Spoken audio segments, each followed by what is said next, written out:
Okay, hello everyone. This is Casey from WebBuddy. In this week tutorial, I want to share with you a quick tip on how you can disable auto WordPress update.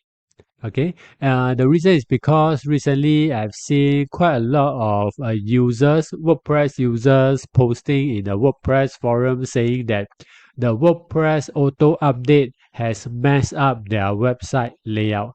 So if you want to disable the auto update and you only want to update WordPress manually yourself when you are available, you can use this tip that I'm going to share with you without any plugin.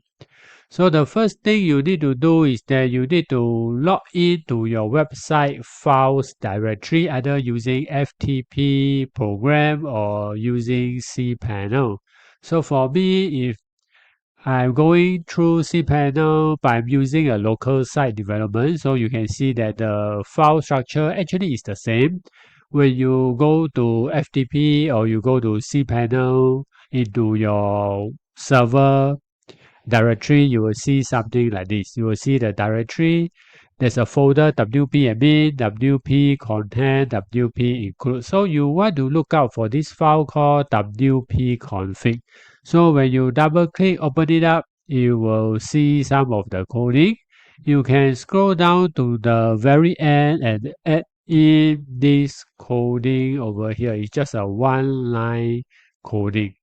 So this will tell WordPress not to auto update your version. Okay, from here. So you can just paste it in.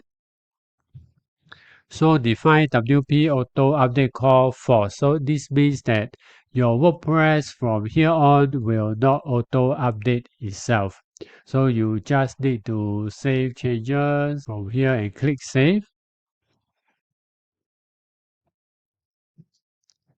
You can also use a notepad if you do not have a programming code editor.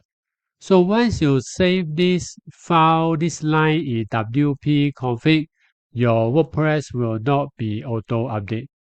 Okay, so if you have any questions, feel free to ask in the questions area below. Thank you for watching.